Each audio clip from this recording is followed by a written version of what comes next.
So the objective is I can solve easier logarithmic equations.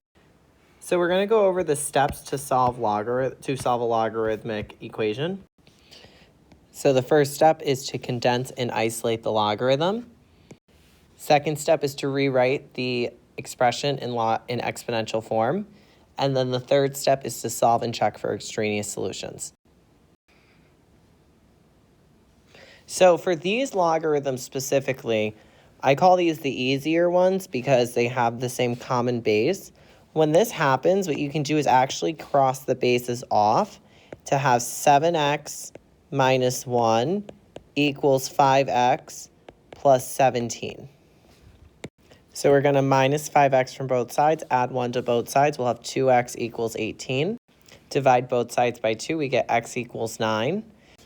And then for the second one, we have ln of k squared minus 4k equals ln of k plus 14. So the ln's will cancel on both sides, and we'll have k squared minus 4k equals k plus 14. So then we can subtract k and 14 from both sides. Then we'll have k squared minus 5k minus 14 equals 0. So we need to think of two numbers that are going to multiply to negative 14 and add to 5. And that negative 5, that's going to be negative 7 and positive 2. So our answers are k equals 7 and k equals negative 2. We have log of 4 plus log of c plus 3 equals log of 8. So first what we're going to do is condense this side using the property of logarithms. So that's going to be log of 4 times c plus 3, which will equal log of 8. So then we'll have log of 4c plus 12 equals log of 8. Then the logs will cancel on both sides, and we'll have 4c plus 12 equals 8. Then we'll have 4c equals negative 4. Divide both sides by 4. We get c equals negative 1.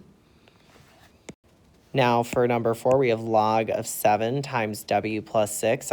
Log base 7 of w plus 6 minus log base 7 of 5w minus 3 equals 1/3 times log base 7 of 8. So we're first going to condense this side and also this side. So we're going to rewrite the left side using the quotient rule. So this is going to be log base 7 of w plus 6 over 5w minus 3, which will be equal to log base 7 of 8 to the 1/3 power. So 8 to the 1/3 is the cube root of 8, which is just 2. So we can rewrite this as log base 7 of w plus 6 over 5w minus 3 equals log base 7 of 2. The log 7's cancel, and we're left with w plus 6 over 5w minus 3 equals 2. And then we can cross multiply. We'll have w plus 6 equals 2 times 5w minus 3. Distribute the 2.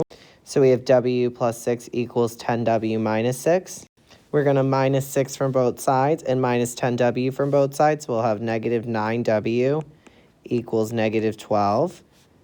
Divide both sides by negative 9, and w will equal 3/2. Here we have log base 4 of 4p plus 3 equals 1/2 times log base 4 of 16p to the 4th power. So we're going to bring this to be the exponent of 16p to the 4th power. So we'll have log base 4 of 4p plus 3 equals log base 4 of 16p to the 4th quantity to the 1/2 power. So 16p to the 4th quantity to the 1/2 power is the same as the square root of 16p to the 4th, which is the same thing as the square root of 16 times the square root of p to the 4th, which is going to be 4p to the 2nd power. The reason p to the 4th, this is really p to the 4/2. 4 divided by 2 is 2. So we can rewrite this as log base 4 of 4p plus 3 equals log base 4 of 4p squared. These cancel. We have 4p plus 3 equals 4p squared. And then we can bring everything to one side. So we'll have 4p squared minus 4p minus 3 equals 0. So we're going to try factoring this by multiplying these two together. This is negative 12p squared. So I need two numbers that add to -4 and multiply to 12. So that's going to be, it's going to be 2p and -6p. So we can factor out 2p. This becomes 2p plus 1 minus 3. This becomes 2p plus 1 equals 0. So 2p minus 3 times 2p plus 1 equals 0. And then we set 2p minus 3 equal to 0 and 2p plus 1 equals 0. And we get p is either 3/2 or p is -1/2. So after this lesson, you can solve logarithmic equations that have the same common base.